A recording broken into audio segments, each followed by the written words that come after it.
علیکم ورحمۃ اللہ وبرکاتہ۔ ہم کریں گے سورہ ملک کی آیت نمبر 2 کی تفسیر اور ترجمہ۔ اعوذ باللہ من الشیطان الرجیم، بسم اللہ الرحمن الرحیم۔ الذی خلق الموت والحیات لیبلوکم ایکم احسن عملا وہو العزیز الغفور۔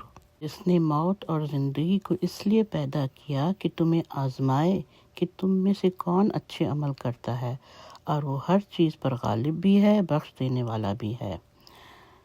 آیت میں لفظ آیا ہے الذی۔ الذی کا مطلب وہ ذات جو، تو جس نے الذی کی جگہ کسی اور ہستی کو رکھا، یعنی کہ اللہ کے سوا کسی اور ہستی کو وہ مقام دیا، وہ خود کو الرٹ کر لے کہ جس ہستی کو بھی رکھا ہے، کیا وہ ہستی اس قابل ہے کہ اس مثال کو پورا کر سکے کہ جس نے موت اور زندگی کو پیدا کیا۔ تو جس ہستی کو رکھا ہے وہ زندگی اور موت کو تخلیق کر سکتا ہے کیا؟ اللہ تعالیٰ جب جس کو چاہے پیدا کر سکتا ہے، جب جس کو چاہے موت دے سکتا ہے۔ یہ ہے اللہ تعالیٰ۔ اللہ سبحانہ و تعالیٰ موت اور زندگی کو پیدا کرنے والا ہے۔ موت اور زندگی اللہ تعالیٰ کی مخلوق ہے۔ جیسے انسان اللہ تعالیٰ کی خلق ہے، اللہ تعالیٰ کی مخلوق ہے، اسی طرح موت اور زندگی بھی مخلوق ہے۔ اللہ تعالیٰ ہی موت دیتا ہے، اللہ تعالیٰ ہی زندگی دیتا ہے۔ اللہ کے سوا ہر مخلوق کو فنا ہے۔ انسان آہستہ آہستہ موت کی طرف بڑھتا ہے، اس پر بڑھاپا آتا ہے۔ کوئی فرعون جیسا ہی کیوں نہ ہو، موت تو اس کو بھی آنی ہے۔ مومن جب اس آیت کو پڑھتا ہے تو سمجھ جاتا ہے کہ مومن کے لیے موت ایک دروازہ ہے جو ایک زندگی سے دوسری زندگی میں لے جاتا ہے۔ موت ایک ایسی سواری ہے جس پر بیٹھ کر آخرت کے اندر داخل ہو جاتے ہیں۔ ہر مخلوق کو فنا ہے۔ تو اللہ تعالیٰ ایسا آرٹسٹ ہے، ایسا تخلیق کرنے والا ہے کہ اس کے سوا کوئی ایسی مخلوق بنا نہیں سکے گا۔ کیا دنیا میں کسی آرٹسٹ کی پینٹنگ کی کاپی بن سکتی ہے؟ بالکل بن سکتی ہے۔ انسان جو بھی تخلیق کرتا ہے ہر چیز کی کاپی بن جاتی ہے، مگر جو اللہ تعالیٰ تخلیق کرتا ہے اس کی کاپی کرنے والا کوئی نہیں ہے۔ آیت میں موت کا ذکر پہلے اور زندگی کا بعد میں ہے۔ کیوں؟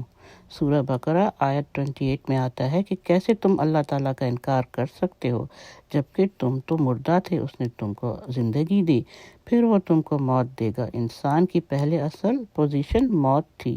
اللہ تعالیٰ نے تمام روحوں کو پیدا کر کے سلا دیا تھا، پھر جس کی باری آتی ہے فرشتہ ماں کے اندر پھونک دیتا ہے۔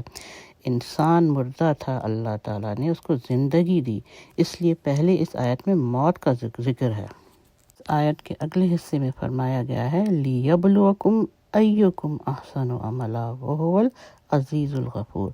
اللہ تعالیٰ نے ہمیں دنیا میں امتحان کے لیے بھیجا ہے، تو دنیا کی زندگی کا وقت مختصر ہے۔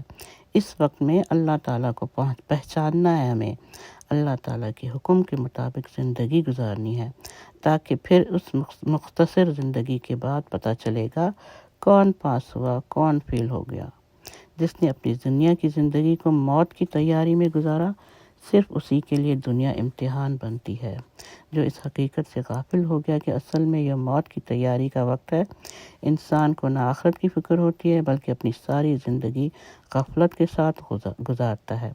تو مومن اپنی زندگی موت کی تیاری میں گزرتا ہے کہ اگلی زندگی اسے بہترین ملنے والی ہے، تو اس کو اللہ تعالیٰ کی برکت محسوس ہوگی۔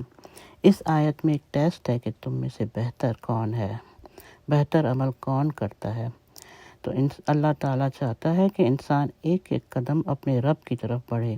تھوڑی دیر کوشش تو کر کے دیکھیں کہ ہر دن اللہ کی طرف اچھا قدم بڑھائیں۔ کچھ لوگ اللہ تعالیٰ کے راستے پر تیز بھاگیں گے، کچھ آہستہ آہستہ چلتے ہیں۔ اسپیڈ کم ہو جائے مگر رکنی نہیں چاہیے۔ صراط مستقیم نہیں چھوڑنا، کبھی دوڑ لیں، کبھی آہستہ چل لیں، کبھی رینگ لیں، مگر رکیں نہیں۔ اللہ تعالیٰ کے راستے پر چلتے رہیں، ہر دن خود کو بہتر بنائیں۔